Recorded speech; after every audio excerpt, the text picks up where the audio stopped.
ગુજરાતની ભરતીનું નોટિફિકેશન છે। આમાં આપણે જોઈશું ગુજરાતની જે કૃષિ યુનિવર્સિટીઓ છે એમાંથી ભરતી બહાર પડી છે, તો એના વિશે આપણે જોઈશું। તો જો કે તમે જોઈ શકો છો, રાજ્યની કૃષિ યુનિવર્સિટીઓ ગુજરાત એટલે ગુજરાત રાજ્યમાં આપણે જે કૃષિ યુનિવર્સિટીઓ છે 4 કૃષિ યુનિવર્સિટી છે। તો એ 4 યુનિવર્સિટીમાંથી જુનિયર ક્લાર્કની જગ્યા બહાર પડી છે, તો એની વિગતે ચર્ચા આપણે આ વિડીયોમાં કરવાના છીએ। માટે વિડીયોના એન્ડ સુધી બન્યા રહો, જેથી તમને કોઈ પણ જાતનું કાંઈ કન્ફ્યુઝન ના રહે। તો જેવું કે આપણે જોઈએ છીએ, બિન શૈક્ષણિક વહીવટી સંવર્ગ વર્ગ 3 એટલે કે ક્લાસ 3ની ભરતી છે, જુનિયર ક્લાર્કની જગ્યા છે। અને પગાર ધોરણ જોઈએ તો પ્રથમ 5 વર્ષ માટે ફિક્સ છે 26,000 રૂપિયા, અને એના પછી તમને ગ્રેડ પે લેવલ 2 મુજબ પગારમાં વધારો મળશે। એટલે કે એમાં 63,200 સુધી આવે છે મહત્તમ પગાર, તો એ મુજબ એમાં તમને 26,000માંથી 5 વર્ષ પછી વધારો મળશે।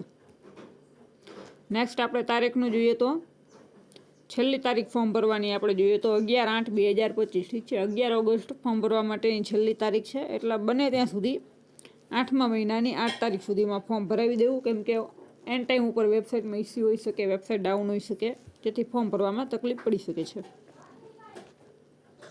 હવે આપણે જગ્યાઓનું જોઈએ તો આ ટેબલ જોઈ શકો છો, તમે સ્ક્રીનશોટ પણ લઈ શકો છો કે અનામત મુજબ બધું આમાં આપેલું છે।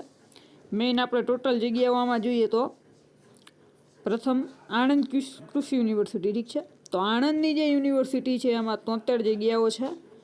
સેકન્ડ છે જુનાગઢ, એમાં 44 છે। નવસારીમાં 32 જગ્યા છે, અને સરદાર કૃષિનગર દાંતીવાડાની જે યુનિવર્સિટી છે એમાં 78 જગ્યાઓ છે।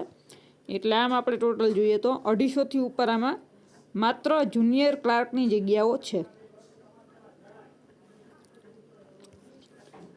આપણે ઉંમર મર્યાદાનું એનું હવે જોઈએ તો પહેલાં તો ભારતીય નાગરિક હોવો જોઈએ, અને ઉંમરમાં જોઈએ તો ઓછામાં ઓછી 20 વર્ષ, 20થી 35 વર્ષ, ઠીક છે। અને આ સિવાયમાં જે છૂટ મળે છે ઉપરની ઉંમરમાં, તો એ છૂટનું આપણે જોઈએ તો તમે જોઈ શકો છો ટેબલમાં કે જે સામાન્ય કેટેગરીના એટલે કે જનરલના જે મહિલા ઉમેદવાર છે એમને 5 વર્ષની મળે, એટલે કે 40 વર્ષ સુધી ભરી શકે છે ફોર્મ। એ સિવાય જે અનામત કેટેગરીના પુરુષ ઉમેદવારો છે, અનામત કેટેગરીના, ઠીક છે, એમને પણ 5 વર્ષની છૂટ મળે છે, એટલે કે એ પણ 40 વર્ષ સુધી ભરી શકે છે। હવે આ સિવાય જેને એક્સ્ટ્રા ઉંમરમાં છૂટ મળતી હોય એમનું જોઈએ તો સામાન્ય કેટેગરીના જે મહિલા ઉમેદવારો એમને 5 વર્ષ, પણ જો અનામત કેટેગરીના મહિલા ઉમેદવાર હોય તો એમને 10 વર્ષની છૂટ મળે, એટલે કે એ 45 વર્ષ સુધી ફોર્મ ભરી શકે છે। એ સિવાય જોઈએ તો જનરલ કેટેગરીના તે પુરુષ ઉમેદવાર પણ દિવ્યાંગ હોય તો એમને એક્સ્ટ્રા 10 વર્ષની છૂટ મળશે। એવી જ રીતે સામાન્ય કેટેગરીના દિવ્યાંગ મહિલા ઉમેદવાર એમને 15 વર્ષની છૂટ મળશે। અનામત કેટેગરીના દિવ્યાંગ પુરુષ ઉમેદવાર એટલે કે SC ST OBC એમને 15 વર્ષ, અનામત કેટેગરીના દિવ્યાંગ મહિલા ઉમેદવારો એમને 20 વર્ષની મળશે। અને આ સિવાય માજી સૈનિકમાં જોઈએ તો એટલે કે એક્સ સર્વિસમેન, તેમાં ઉપલી વયમર્યાદામાં તેઓએ બજાવેલ જે ફરજ હોય એનો સમયગાળો ઉપરાંત 3 વર્ષ સુધીની છૂટછાટ મળશે, કે જે તમે આમાં જોઈ શકો છો કે જેટલો ટાઈમ ફરજ બજાવી એના પછીના 3 વર્ષ સુધીની છૂટછાટ તમને આમાં મળવાની છે। તો હવે આપણે આગળ વધીશું કે શૈક્ષણિક લાયકાત શું છે, આમાં કેટલું ભણેલા હોવા જોઈએ। તો એમાં આપણે જોઈએ તો ગ્રેજ્યુએશન ઉપર જુનિયર ક્લાર્કની ભરતી છે, એટલે કે તમે કોલેજ પાસ હોવા જોઈએ, સ્નાતકની ડિગ્રી હોવી જોઈએ, પછી ભલે BA હોય, BCom હોય કે BSc, મૂળ તમે ગ્રેજ્યુએટ હોવા જોઈએ। અને એ સિવાય હવે એક આમાં વધારાની લાયકાત છે કોમ્પ્યુટરનું જ્ઞાન। હવે કોમ્પ્યુટરનું જ્ઞાન માંગેલું છે એમાં એના માટે પુરાવો જોઈએ કે તમારે 10મામાં કે 12મામાં કે કોલેજમાં એક વિષય તરીકે કોલેજ હોવો જોઈએ, તમારા રિઝલ્ટમાં જે છેલ્લું રિઝલ્ટ આવતું હોય એની અંદર કોલેજ હોય તો સેમ 6નું રિઝલ્ટ આવે, એમ બધી વિગત તો હોય બધી। અને બોર્ડનું જુઓ તો 10માનું કે 12માનું કે મુજબ એક વિષય તરીકે તમારે કોમ્પ્યુટર હોવો જોઈએ। અને જો ના હોય તો તમે કોમ્પ્યુટરનો કોર્સ કરેલો હોવો જોઈએ, એનું તમારી પાસે સર્ટિફિકેટ હોવું જોઈએ કોમ્પ્યુટરના જ્ઞાન માટે।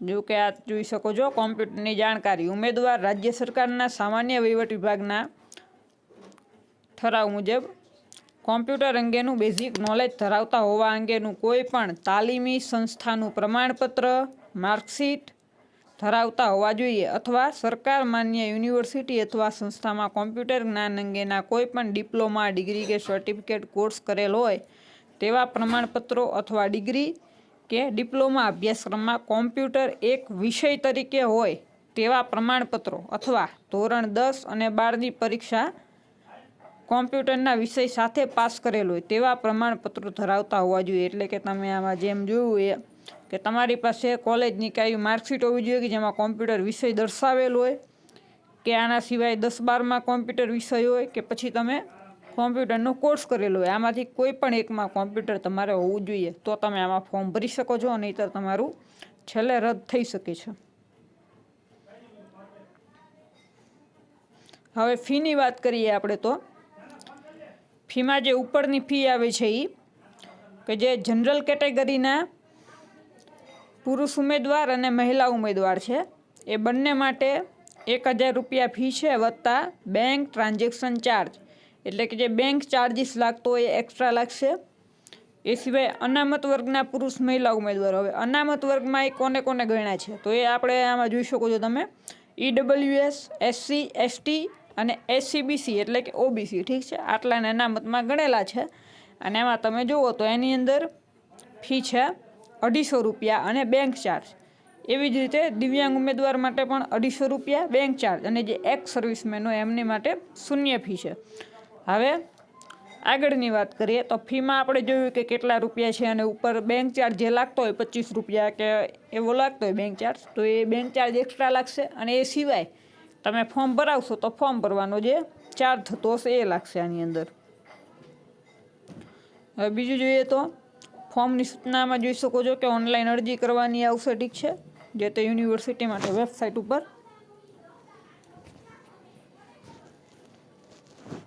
હવે પરીક્ષાનું આપણે જોઈએ પેપર સ્ટાઇલમાં શું હશે, તો પરીક્ષા 2 આવશે, પ્રિલિમ અને મેઇન્સ. હવે જે ફર્સ્ટ એક્ઝામ આવશે પ્રિલિમ, તો એમાં આપણે જોઈએ સિલેબસ તો 40 માર્કનું રિઝનિંગ હશે, 30 માર્કનું ક્વોન્ટિટેટિવ એપ્ટિટ્યૂડ એટલે કે મેથ્સ નહીં જ આવશે, એટલે કે 70 માર્કનું ગણિત રિઝનિંગ છે. અને એ સિવાય 30 માર્કની અંદર 15 માર્કનું ઇંગ્લિશ આવશે અને 15 માર્કનું ગુજરાતી આવશે, ઠીક છે. અને એ સિવાય જુઓ યુનિવર્સિટીની ભરતી છે એટલે ખાસ ગુજરાત મુલ્કી સેવા અધિનિયમ, તો આ ખાસ મોટાભાગે પૂછાય છે. લાસ્ટ જે યુનિવર્સિટીની ભરતી હતી સાયન્સ સિટીની ને એની, તો એમાં પણ આખા પેપરમાં મુલ્કી સેવા અધિનિયમનું જ પૂછાણું હતું, એટલે ખાસ એની તૈયારી રાખવી. પેપર સ્ટાઇલમાં ભલે નથી લખેલ, પણ ગવર્મેન્ટની એક્ઝામ છે એટલે આમાં કાંઈ પણ પૂછાઈ શકે, પેપર સ્ટાઇલની બહારનું પણ પૂછાઈ શકે છે. મેઇન્સ જોઈએ તો એમાં જુઓ 20 માર્કનું ગુજરાતી છે, 20 માર્કનું ઇંગ્લિશ છે. હવે 30 માર્કમાં જુઓ પબ્લિક એડમિનિસ્ટ્રેશન, ITI એટલે કે બધું RTIનું છે, CPS, PCA, પોલિટી એટલે કે કાયદો, પછી એ સિવાય જે બંધારણને લગતું આવે, જનરલ નોલેજ, એટલે કે આમાં ટોટલી બધું આવી જશે. 30 માર્કમાં છે. એ સિવાય આવે છે ઇતિહાસ, ભૂગોળ, વારસો, એના 30 માર્ક છે. અર્થશાસ્ત્ર, પર્યાવરણ, વિજ્ઞાન અને ટેકનોલોજી, એના પણ 30 માર્ક છે. કરંટ અફેર્સ અને રિઝનિંગ, એના 30 માર્ક છે. અને બીજું ખાલી રિઝનિંગ એ છે 40 માર્કનું. તો એમ કરીને ટોટલ 200 માર્ક થાય છે. તમે સ્ક્રીનશોટ લઈ શકો છો આ ટેબલનો, કે આની અંદર બધું લખેલું છે વિષય વાઇઝ કેટલા ગુણનું તમારે પૂછાશે. આ મેઇન્સ એક્ઝામનું છે.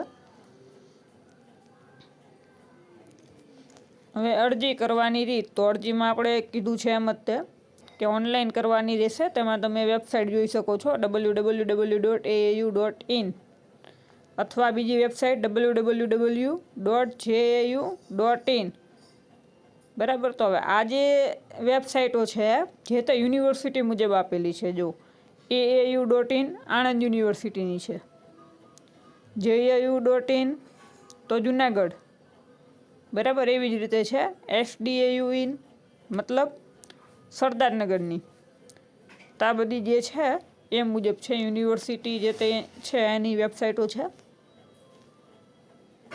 અને હેલ્પલાઇન નંબર પણ આમાં આપેલો છે.